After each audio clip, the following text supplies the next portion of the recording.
Right ఒక్క నిమిషం ప్రేమేంద్ర రెడ్డి గారు చెప్పండి సార్. మీరు చాలా సుహృద్భావ వాతావరణంలో చర్చలు జరిపాం, ఇంత సుముఖంగా ఉన్నాం అంటున్నారు, కానీ అక్కడ మాత్రం ఏమి ప్రోగ్రెస్ లేదు. ఎలా డీల్ చేయబోతున్నారు సార్? ఇప్పుడు ఒక్కటి స్వప్న గారు ఇన్ని రోజుల నుంచి ప్రభుత్వం వైద్య సౌకర్యాలు కల్పిస్తుంది, అక్కడ పోలీసు ఉన్నా ఎవరున్నా రైతులకు అన్ని రకాల సౌకర్యాలు కల్పించే యొక్క ప్రయత్నం చేస్తుంది, సమయంతో వ్యవహరిస్తుంది. ఇంతకంటే ఏం చేస్తుంది ప్రభుత్వం? తర్వాత రెండోది చర్చలు జరుపుతున్నది, కమిటీ వేస్తానంటున్నది, కమిటీకి వాళ్ళు ఒప్పుకుంటలేరు, చర్చలకు ఒప్పుకుంటలేరు, చర్చలకు వస్తున్నారు, రద్దే చేయాలంటే ఇటువంటి ఉద్యమం ఎప్పుడు జరగలేదు. మేము కూడా అనేక ఉద్యమాలు పాల్గొన్నాం, ప్రభుత్వం చేసిన చట్టాన్ని రద్దు చేసేవనే బదులు ఇది మార్చండి అని చర్చలు ముగిసిన ఒకసారి తోమర్ గారు మాట్లాడతారు, చూద్దాం ప్రత్యక్ష ప్రసారం. చర్చలు ముగిసిన తర్వాత ఏం చెప్తారో అప్డేట్ చూద్దాం. రైట్. हमारे राज्य मंत्री माननीय सोम प्रकाश जी और विभागों के सचिवगण किसान यूनियन के नेताओं के साथ वार्तालाप के लिए इस बैठक में सम्मिलित हुए। आज की बैठक पूर्व की तरह बहुत अच्छे वातावरण में सौहार्दपूर्ण वातावरण में संपन्न हुई और आज की बैठक में किसान यूनियन के नेताओं ने जो 4 विषय चर्चा के लिए रखे थे, उनमें 2 विषयों पर आपसी रजामंदी सरकार और यूनियन के बीच में हो गई है। पहला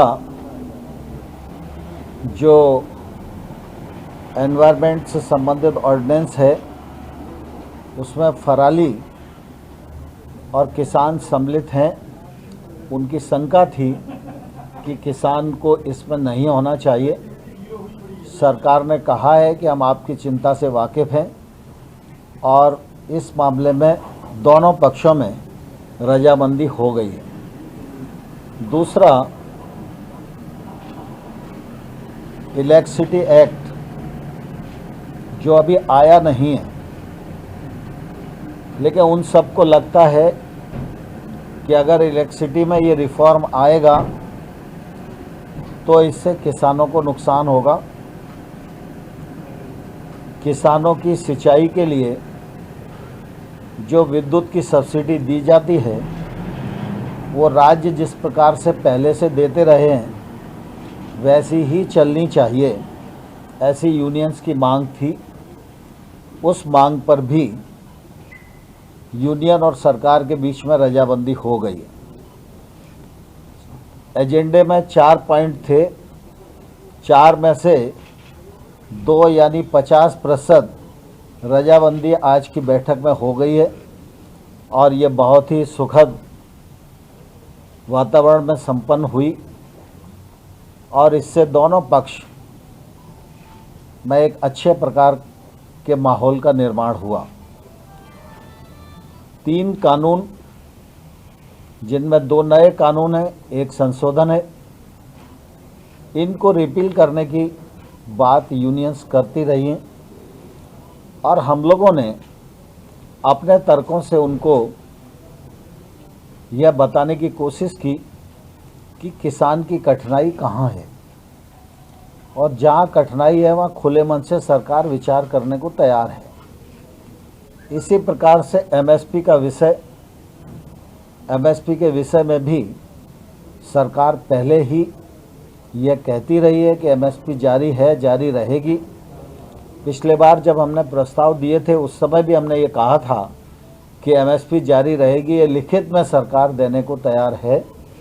हम उस पर अभी भी दृढ़ हैं, लेकिन उन्हें ऐसा लगता है कि एमएसपी को कानूनी दर्जा मिलना चाहिए।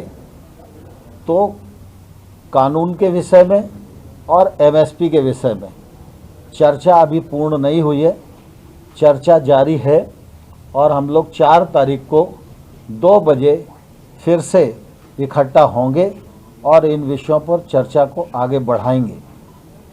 मुझे इस बात రైట్ ఒకటి నాలుగు మాట్లాడారు ఈ రోజు